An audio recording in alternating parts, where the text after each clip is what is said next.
Existe un patrón que ha derrumbado cada gran imperio de la historia. No fue la guerra, no fue la invasión, ni siquiera la revolución.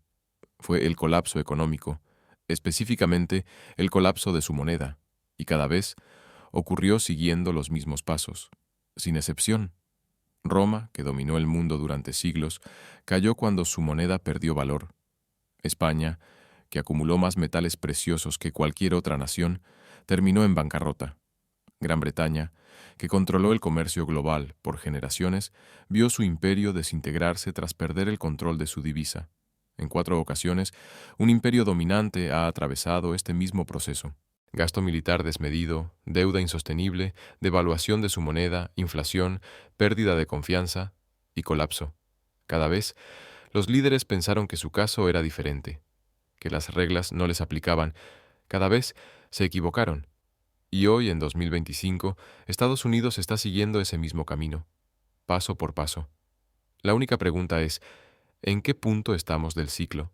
Este es el relato de cómo los imperios se destruyen a sí mismos desde dentro, cómo ocurrió en Roma, España y Gran Bretaña, y por qué todas las señales indican que está ocurriendo otra vez.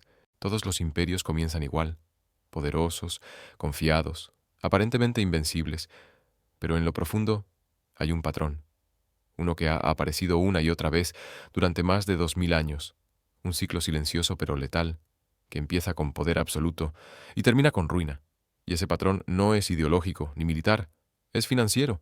Cada imperio que ha caído lo ha hecho porque quebró su sistema económico desde dentro, no por enemigos, no por catástrofes naturales, sino por decisiones internas, malas políticas, promesas insostenibles y, sobre todo, la destrucción progresiva de su propia moneda. Este patrón se repite con una precisión inquietante, y lo más peligroso es que, al principio, siempre parece funcionar. El ciclo comienza en la cúspide del poder. El imperio domina la economía mundial. Su moneda es fuerte, respaldada por confianza, por metales preciosos o por décadas de estabilidad. Es el referente para el comercio, para la banca, para las reservas internacionales. Todo parece sólido, pero esa confianza se convierte en el primer paso hacia la caída, porque con poder viene ambición, y con ambición viene expansión. Cada nuevo territorio exige más gastos, ejércitos, administración, infraestructura. El imperio empieza a gastar más de lo que recauda, y para llenar ese vacío empieza a endeudarse. Primero de forma razonable, luego masivamente. Emitir deuda se convierte en costumbre, luego en necesidad. Y cuando ya no alcanza ni endeudarse, el imperio recurre a lo inevitable, devaluar su moneda. La fórmula cambia de siglo en siglo, pero el principio es siempre el mismo. Roma redujo la cantidad de plata en sus monedas. España inundó Europa con tanto metal precioso que el valor mismo del oro y la plata se desplomó. Gran Bretaña abandonó el patrón oro y devaluó la libra para sostener un imperio insostenible. ¿Y Estados Unidos? Bueno, ya llegaremos a eso. Este acto, la degradación de la moneda, es donde el imperio comienza a cavar su propia tumba, porque una vez que el dinero pierde valor, todo lo construido sobre él empieza a tambalearse. La inflación se dispara, los salarios reales caen, el costo de vida sube, la gente pierde la fe en su moneda, luego en sus instituciones, luego en su país, y la historia siempre termina igual. Cuando la confianza se rompe, no hay ejército que lo arregle, no hay discurso, ni promesa, ni símbolo que lo detenga. El dinero es confianza. Cuando esa confianza muere, el imperio muere con ella. Y aún así, cada imperio que ha seguido este camino ha creído ser la excepción. Roma pensó que su legado la protegería. España creyó que su oro era eterno. Gran Bretaña juró que el mundo nunca abandonaría la libra. Todos estaban equivocados. Ahora, ese mismo patrón está ocurriendo una vez más. Y esta vez, con la moneda más poderosa del planeta, el dólar estadounidense. Este no es un patrón basado en profecías, es una secuencia lógica, un ciclo que ha ocurrido demasiadas veces como para ignorarlo. Una vez que lo ves, no puedes dejar de verlo. Y en los próximos minutos vamos a recorrerlo paso a paso, desde la Roma imperial hasta la América moderna. Porque si no entendemos cómo funciona este ciclo, no entenderemos lo que ya está ocurriendo a nuestro alrededor. Quédate hasta el final, porque este patrón no es historia antigua, es la advertencia más urgente de nuestro tiempo. Comencemos con Roma, el imperio que controló Europa, el norte de África y el Medio Oriente durante más de 5 siglos. A su máximo esplendor, gobernaba sobre 60 millones de personas. Su ejército era temido, su infraestructura envidiada, su moneda, el denario, respetada en cada rincón del mundo conocido. El denario era una moneda de plata introducida en el 211 a.C. Pesaba aproximadamente 4.5 gramos y estaba hecho de plata pura. Durante generaciones, su valor era incuestionable. Cuando un comerciante recibía un denario, sabía exactamente qué contenía: plata real, valor tangible. Esa confianza permitió a Roma expandirse, pagar a sus soldados, construir acueductos, caminos y fortalezas. El dinero era estable. El imperio era estable. Pero los imperios nunca se detienen. Cada victoria trae nuevos gastos, nuevas provincias, nuevas legiones, más burocracia, más carreteras, más tributos que recaudar y más presión sobre el sistema fiscal. Roma, como cada imperio posterior, empezó a gastar más de lo que podía sostener. Y en lugar de recortar, hizo lo que hacen todos los imperios: alteró su moneda. El primer gran paso lo dio el emperador Nerón. Gobernó del 54 al 68 después de Cristo. Redujo el contenido de plata del denario del 100% al 90%. Una decisión aparentemente pequeña, pero con consecuencias enormes. Con la misma cantidad de plata, ahora se podían acuñar más monedas. Más monedas en circulación, más dinero, pero con menos valor. Eso es inflación. Durante las siguientes generaciones, esa práctica se aceleró. A principios del siglo III, bajo el emperador Caracalla, el denario contenía apenas el 50% de plata, y en el año 265 después de Cristo, bajo el emperador Galieno, la moneda tenía solo un 5% de contenido real. El resto era metal barato, una aleación hueca con una capa superficial de plata. Visualiza esto. Un soldado romano del siglo I cobraba su sueldo en monedas sólidas de plata. Un soldado del siglo III recibía el mismo número de monedas, pero con apenas una fracción de su valor real. La apariencia era la misma. El rostro del emperador seguía allí, pero el poder adquisitivo había colapsado. El pueblo lo notó. Los precios se dispararon. Lo que costaba un denario en el año 200 costaba 50 en el 300. Los agricultores dejaron de aceptar monedas. Querían trueque, oro, bienes. Los soldados exigían pago en especie. Los recaudadores no podían recaudar impuestos. El sistema entero se paralizó. Y lo más importante, esto no fue culpa de invasiones externas. No fue culpa de plagas o de terremotos. Fue un colapso autoinfligido. El imperio destruyó su propia moneda. Y cuando la moneda murió, el imperio la siguió. En el año 476 después de Cristo, el Imperio Romano de Occidente colapsó oficialmente. No porque los bárbaros fueran invencibles, sino porque Roma ya no podía pagar su ejército, ni mantener su infraestructura, ni sostener su administración. Todo el sistema había sido construido sobre una base monetaria sólida. Cuando esa base se convirtió en polvo, todo se vino abajo. Roma fue la primera prueba del patrón, pero no la última. Avancemos 1200 años. España, siglo XVI. Acaba de comenzar su edad de oro. Conquista el Nuevo Mundo, colonias en América, rutas comerciales en Asia. Y luego, el hallazgo que lo cambia todo: la montaña de plata más grande de la historia, el Cerro Rico, en lo que hoy es Bolivia. A mediados del siglo XVI, España extraía millones de kilos de plata cada año. La riqueza fluía hacia Sevilla en galeones abarrotados. El imperio español acuñaba monedas. El real de A8, conocido como el Spanish Dollar, se convertía en la primera moneda verdaderamente global, confiable, pura, abundante. España se volvía la potencia indiscutible del mundo, pero esa abundancia escondía un veneno, porque más dinero no significa más riqueza, si todos tienen más dinero. Cuando la plata española inundó Europa, los precios subieron. La misma cantidad de pan, trigo, vino o hierro requería más monedas. El valor de la plata empezó a caer. La inflación se disparó. Y aquí está la trampa. España no estaba creando riqueza, solo la estaba extrayendo.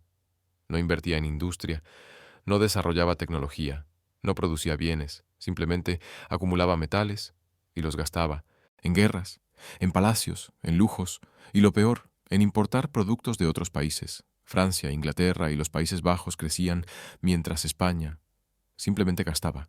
El rey Felipe II heredó una deuda masiva. Y entre 1557 y 1596, España declaró la bancarrota 4 veces, 4 defaults en 40 años. Una nación que controlaba casi toda la plata del mundo no podía pagar sus deudas. Los prestamistas dejaron de confiar. Los intereses se dispararon. Y el gobierno, sin opciones, hizo lo mismo que Roma. Devaluó su moneda. Menos plata por moneda.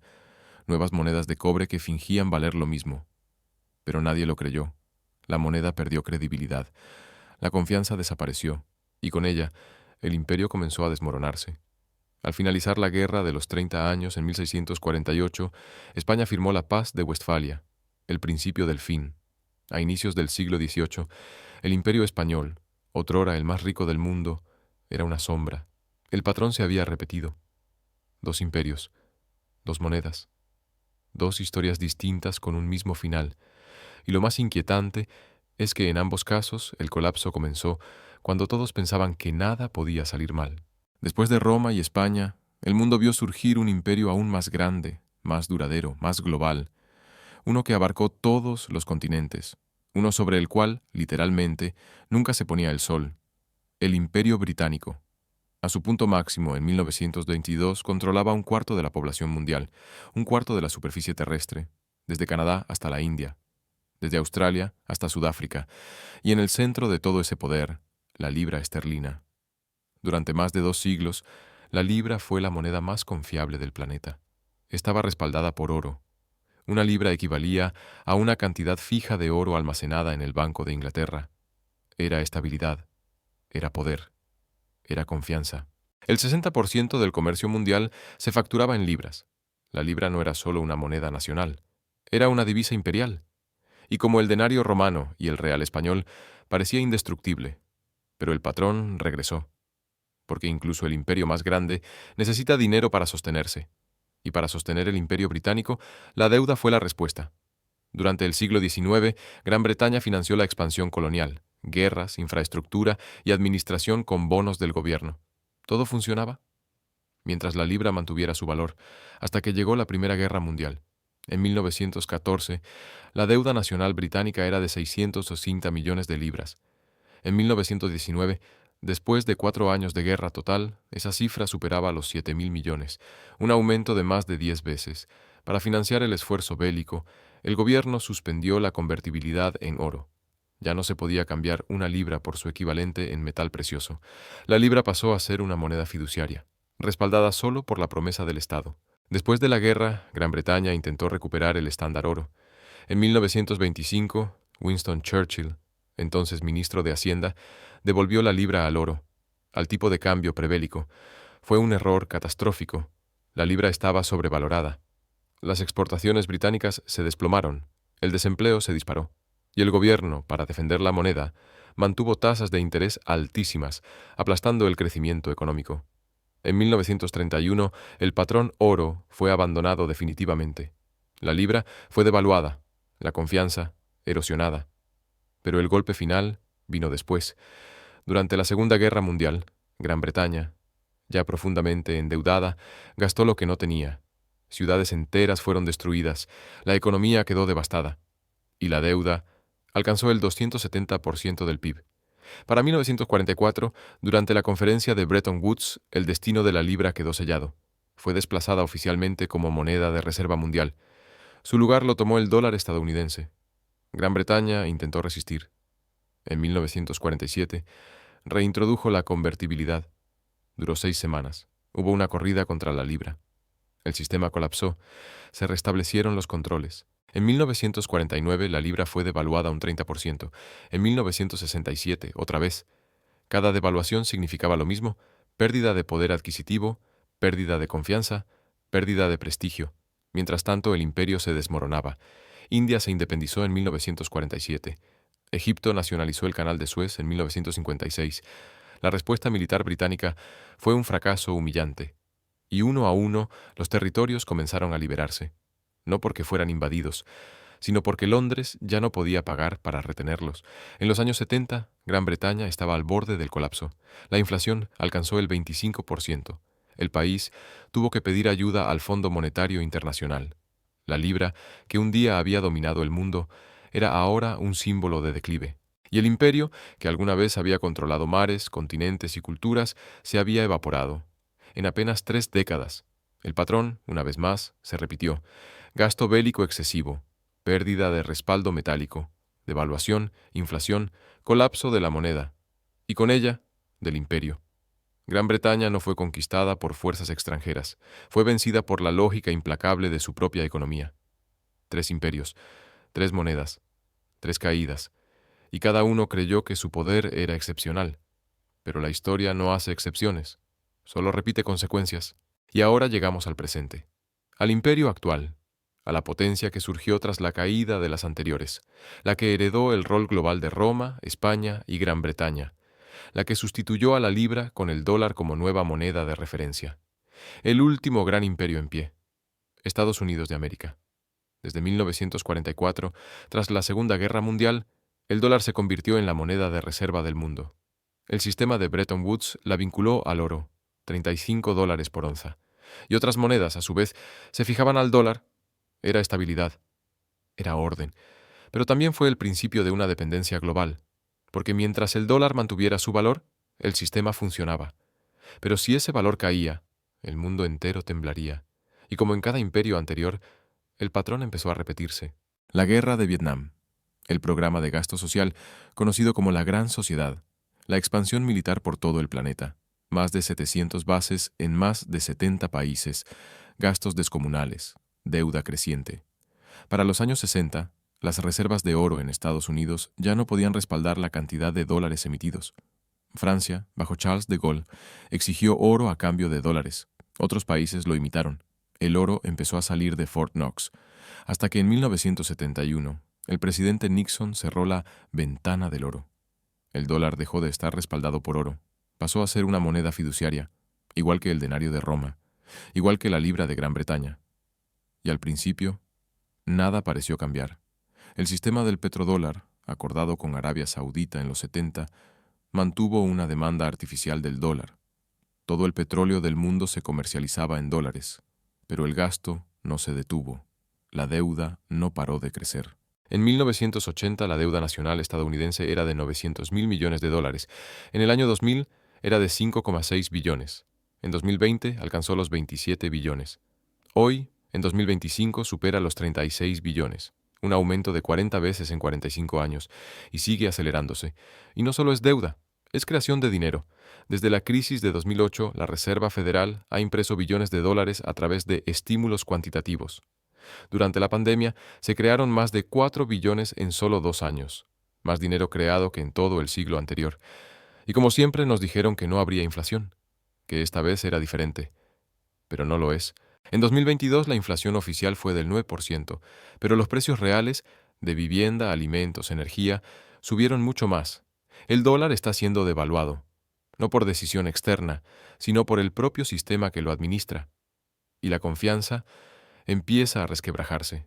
En el año 2000, más del 70% de las reservas globales estaban en dólares. Hoy es apenas el 58% y sigue cayendo. Los países BRICS, Brasil, Rusia, India, China y Sudáfrica están desarrollando sistemas alternativos. Realizan intercambios en monedas locales. Reducen su exposición al dólar. Acumulan oro. Diseñan sistemas de pagos paralelos. Los bancos centrales del mundo se están moviendo. Y no es casualidad. El patrón es claro. Y el momento más peligroso es este, cuando el imperio aún parece fuerte, pero su moneda ya está herida. Como Roma, que seguía extendiendo sus legiones mientras el denario era basura, como España, que controlaba la plata del mundo mientras se endeudaba hasta quebrar, como Gran Bretaña, que luchó por conservar la libra cuando ya nadie confiaba en ella. Estados Unidos mantiene su imagen de poder, pero lo hace con una economía que flota sobre deudas impagables y dinero impreso sin respaldo. El patrón tiene 7 etapas, y cada imperio lo ha recorrido. 1. Dominio absoluto. 2. Expansión más allá de sus medios. 3.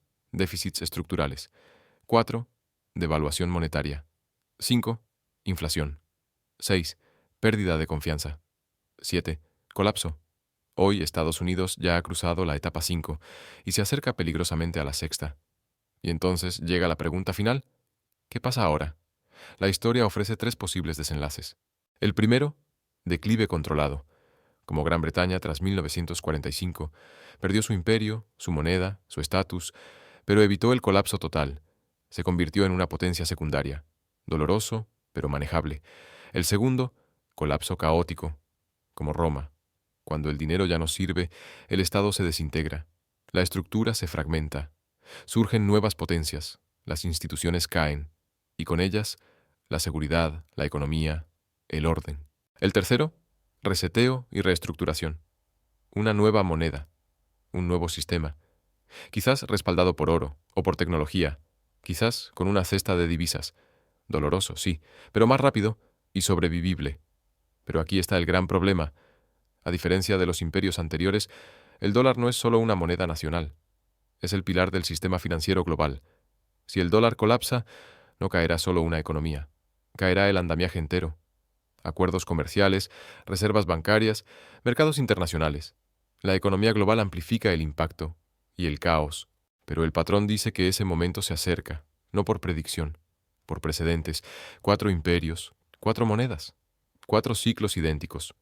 Roma fundió su moneda para pagar sus ejércitos. España inyectó tanta plata que destruyó su propia riqueza. Gran Bretaña endeudó su imperio hasta la bancarrota. Y ahora, Estados Unidos imprime trillones, se endeuda sin control y cree que esta vez será diferente. No lo es. El patrón no reconoce excepciones. No le importan las promesas, ni la tecnología, ni la ideología. Es economía. Y la economía, como la gravedad, no negocia. No se puede crear riqueza imprimiendo papel. No se puede sostener un imperio con déficit permanentes.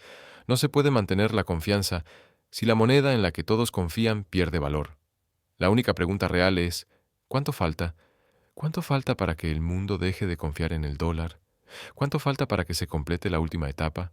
¿Cuánto falta para que Estados Unidos se convierta en una página más del libro de historia? El patrón dice que estamos cerca. La deuda lo confirma.